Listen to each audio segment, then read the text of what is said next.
On arrive à la fin de cet incroyable cycle de conférence à 30 degrés dans une ambiance à 1600 ppm de CO2. Et donc, Guillaume, je vais te poser une question extrêmement simple. Comment le bas carbone reconfigure-t-il ton métier? Tu as 10 minutes, puisqu'on vient de négocier 10 minutes. Bonsoir à tous. On va essayer de tenir les 10 minutes pour que vous puissiez aller voir Monsieur Béchu, là, qui commence dans un quart d'heure. L'idée, en fait, de cette intervention, c'est justement, le fil conducteur, c'est qu'il faut choisir ses combats. Ce combat-là, vous le connaissez, il a été le fil conducteur de toute notre présentation. On n'y est pas, très clairement. On a un budget de 10 ans pour pouvoir y arriver.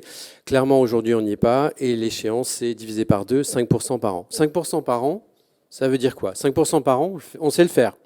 On l'a fait, on l'a expérimenté pendant 2 ans.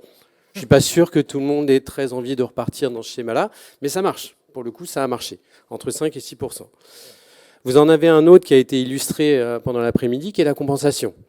On peut compenser les émissions, pour ceux qui le souhaitent. Il y en a qui s'y essayent. Nous, on a fait un petit calcul pour Bouygues Immobilier. Voilà, aujourd'hui, à l'instant T, la compensation de nos émissions, c'est 50 millions d'euros, ce qui entamerait un petit peu notre marge nette. Alors on va se dire, c'est pas grave, on peut regarder aussi ce qui se passe au niveau de nos opérations. Je vous ai mis l'exemple d'une très belle opération du côté de Lyon, qui a ce qu'on appelle un coefficient de biotope par surface extrêmement performant, avec énormément de pleine terre et d'espace végétalisé. Je vous laisse regarder les chiffres. L'opération sur 50 ans, c'est à peu près 700 000 tonnes de CO2. La compensation, l'équivalent, la restauration, le puits carbone équivalent, on est à 200 tonnes. Donc ce n'est pas du tout l'histoire, et c'est en fait la confirmation de ce que nous disait Paco tout à l'heure, réduire, et quand on aura vraiment tout réduit, à ce moment-là, on pourra imaginer la compensation. En fait, le vrai problème, et c'est là où je voulais en arriver, nous en tout cas dans notre problématique, c'est qu'il faut arrêter de se mentir, il faut choisir ses combats. Les combats, on les a choisis. Aujourd'hui, nous, promotion immobilière et construction, on est littéralement intoxiqués par deux choses que sont le béton et le gaz. Voilà. Donc, une fois qu'on a dit ça, c'est ce qui doit driver finalement toute notre transformation. Comment on fait pour sortir de ce béton? Alors attention, on va parler du béton classique, ce CEM1, CEM2 qui a fait la richesse de l'industrie cimentière pour le coup. Et puis ce gaz qui nous pollue et qui pollue aussi notre actualité. Et ça, on doit le faire en 7 ans, comme on l'a rappelé. 7 ans pour être décarboné sur les quartiers, les logements, les bureaux. 7 ans pour être plus sobre en énergie et en ressources. On a eu des beaux exemples cet après-midi. Apprendre, parce que c'est véritablement ça, apprendre à restaurer, construire des puits de carbone. On est encore apprentis sorciers sur le sujet. Et puis ne nous mentons pas, on a 7 ans pour apprendre des nouveaux business models, avec l'illustration notamment pour un promoteur d'aller un petit peu plus sur l'existant, la rénovation, plutôt que la construction neuve, puisque 75% du parc existant est déjà sur la place. Alors Bouygues Immobilier, je ne vais pas rentrer dans le détail, mais grosso modo, on a un bilan carbone, 50% en phase construction, 50% en phase exploitation. Ce qu'on a fait par contre, c'est de se dire de quoi on parle. On a regardé l'ensemble de notre parc logement, bureaux et quartiers. Pour le coup, on a regardé 2 ans en arrière, on a dit de quoi on parle. Aujourd'hui, on peut avoir cette référence qu'on a du coup entérinée avec les bureaux d'études prégnants au niveau en termes de RE 2020. Et on peut dire aujourd'hui, un logement chez Bouygues Immobilier et un bureau chez Bouygues Immobilier, ça pèse 1070, 1100. Voilà. Et c'est à partir de ça qu'on peut éventuellement tracer une trajectoire. Pour les quartiers, on est parti d'une thématique un peu différente. Parler de mètres carrés pour un quartier, quand c'est un espace de vie, et pour rejoindre des problématiques de mobilité, etc., c'est un peu compliqué. Et là, on s'est dit, on va s'inscrire dans ce qu'on entend de plus en plus, c'est-à-dire l'empreinte carbone de l'habitant. Donc on tourne autour de ce 10 tonnes par an par Français aujourd'hui pour arriver aux fameux 2 tonnes en 2050. Et aujourd'hui, un quartier Bouygues Immobilier, il tourne aux alentours de 7,7, 8 tonnes par habitant. Ça, c'est notre référence. Comme l'a dit Christophe, on a la chance extraordinaire d'avoir une réglementation qui nous donne le chemin. Ça, c'est extrêmement riche parce que pas à pas, on va avoir des seuils qui vont nous permettre de décarboner un bureau, un logement. Là, on va se concentrer sur le logement. Vous avez ici la production de logements de Bouygues Immobilier. Donc, vous voyez, on est totalement transparent. Vous avez la production depuis 2 ans. On tourne autour de 1100. Donc, on est un peu en dessous des objectifs de 2022, assez loin des objectifs de 2025. Néanmoins, on pourrait se dire, finalement, on est assez tranquille jusqu'au 31 décembre 2024. C'est pas tout à fait ce qu'on a choisi de faire, parce que le temps joue contre nous, et le temps long de l'immobilier, on a 7 ans pour agir. Or, un projet immobilier, c'est entre 2 et 3 ans, et un projet de quartier, c'est entre 5 et 10 ans. Donc ce qu'on conçoit aujourd'hui, on en verra les fruits en 2030. Donc, grosso modo, ce qu'on se dit, c'est qu'il faut standardiser à minima 2025 dès maintenant, prendre au moins 3 ans d'avance.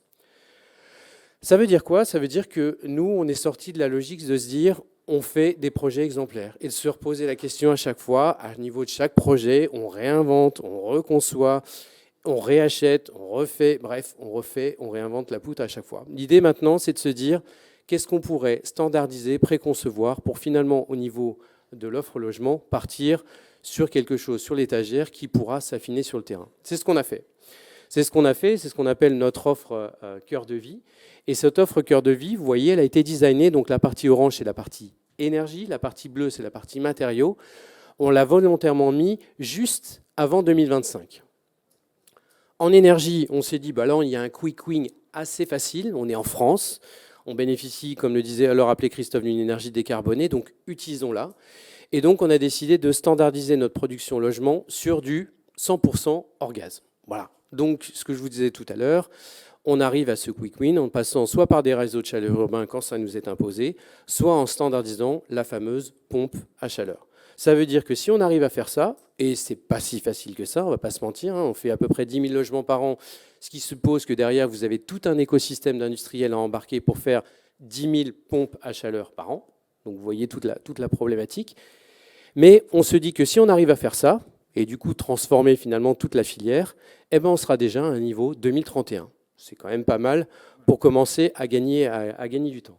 Avec toutes les problématiques qui sont indiquées, effectivement, sécurisation, il ne faut pas qu'il y ait d'accidents industriels et il faut que nos usagers soient pleinement contents de cette utilisation, ce qui est loin d'être gagné, parce que la pompe à chaleur en termes d'usage, ce n'est pas non plus aujourd'hui l'alpha et l'oméga. En termes de matériaux, aujourd'hui, on l'a designé de telle manière à être à peu près au niveau 2025, mais pas complètement. Pourquoi? Parce qu'on a, pour être tout à fait transparent avec vous, encore beaucoup de chemin à faire pour sortir du mode constructif béton classique, que ce soit sur le mode constructif ou sur le matériau en tant que tel. Mais ce qu'on s'est dit, c'est que finalement, ce qui est sûr, c'est que le choix qui va nous guider, c'est ça. Et ça, c'est fondamental. Hervé en parlait tout à l'heure, les lots. Sur quoi on doit mettre le poids du corps? C'est assez simple. On va revenir à la problématique d'argent dont parlaient Christophe et Laurent tout à l'heure. Mettons nos euros là où ça rapporte le plus. Là, vous avez finalement le poids carbone d'une opération logement en RE 2020. Vous voyez à peu près où vous devez faire vos investissements, notamment sur les lots infrastructures et autres, mais revêtement sol, vous voyez que c'est aussi intéressant. Ça veut dire quoi? Ça veut dire que, du coup, sur ce design, cette préconception de la partie matériaux au niveau d'un produit qui est le logement, il va falloir adresser, donc là on a travaillé sur un levier des solutions bas carbone qui vont adresser l'avantage quantitatif CO2 et l'avantage quantitatif euro en tant que tel. Mais l'idée c'est quoi? C'est de sortir du CEM1, CEM2. Donc il faut qu'on aille cocher toutes les cases pour sortir de ça. Donc je ne vais pas vous faire la litanie de ce que vous connaissez déjà, mais oui, il faut aller chercher le géosourcé, le biosourcé, les nouveaux modes constructifs, et le réemploi, comme l'a parfaitement illustré Hervé tout à l'heure. Et ça, on doit le faire en parfaite collaboration avec l'écosystème local. C'est pour ça qu'on a cette petite marge de manœuvre. On pourrait tout à fait avoir un produit complètement préconçu en centrale, mais ça ne répondra pas du tout aux attentes locales des élus et aussi aux partenaires industriels, fournisseurs de solutions qu'on va trouver en local. La suite, là j'accélère un petit peu, on y est déjà, on l'a illustré aussi, c'est l'intensification des usages que Catherine a illustré tout à l'heure, c'est d'aller vers des logements de plus en plus flexibles, et c'est surtout une notion qu'on n'a pas forcément beaucoup évaluée aujourd'hui, et adressée aujourd'hui, c'est toute la thématique de l'adaptation. Là, je ne vais pas vous mentir, on a énormément de chemin à faire, on commence. Pourquoi? Parce que ce qu'on conçoit aujourd'hui n'est probablement pas du tout adapté à ce qu'on va vivre, entre guillemets, en termes de logement, bureau en 2050 et en 2100. Donc là, on a vraiment un gros travail à faire. Heureusement, la taxonomie vient un petit peu nous chatouiller les oreilles, nous dire qu'il faut accélérer sur le sujet, ce qui est plutôt une bonne chose. Voilà, je voulais juste terminer en disant finalement que, vous l'avez compris, aujourd'hui, même chez Bouygues Immobilier, on a une toute petite avance. On ne se repose pas du tout sur nos lauriers parce que le chemin est encore long. Que finalement, on est assez tranquille pour 2022, mais c'est 2025 qui nous intéresse et il faut d'ores et déjà travailler sur 2028. Pour être tout à fait transparent, encore une fois, 2028, la marche est très haute, notamment en termes de mode constructif et de matériaux. Le bois est une solution, mais le bois ne répondra pas à toute la problématique pour arriver en 2028 et 2031. Donc il va falloir se creuser les méninges. Ça, on sait le faire dans nos boîtes. En particulier, on a tout l'écosystème pour arriver. Je pense que, comme le rappelaient Laurent et Christophe tout à l'heure, la technique est là. Maintenant, il faut aligner finalement toute la chaîne de valeur pour arriver à cocher les cases et être prêt au rendez-vous de 2028 et de 2031.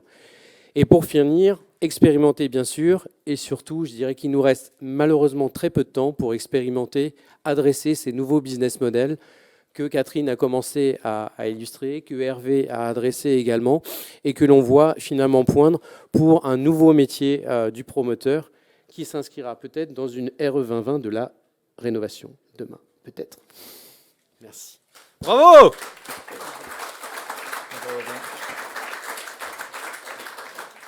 Vous l'avez compris, on arrive à la fin de ce cycle de conférences. Un grand merci à tous les conférenciers pour leurs retours d'expérience qui sont très concrets, avec des chiffres, je ne sais pas si vous avez vu, et puis surtout avec de l'envie. Voilà, on a senti leur énergie qu'ils ont partagée avec nous. Et puis merci à vous d'avoir tenu bon sous cet été caniculaire qui nous a animés.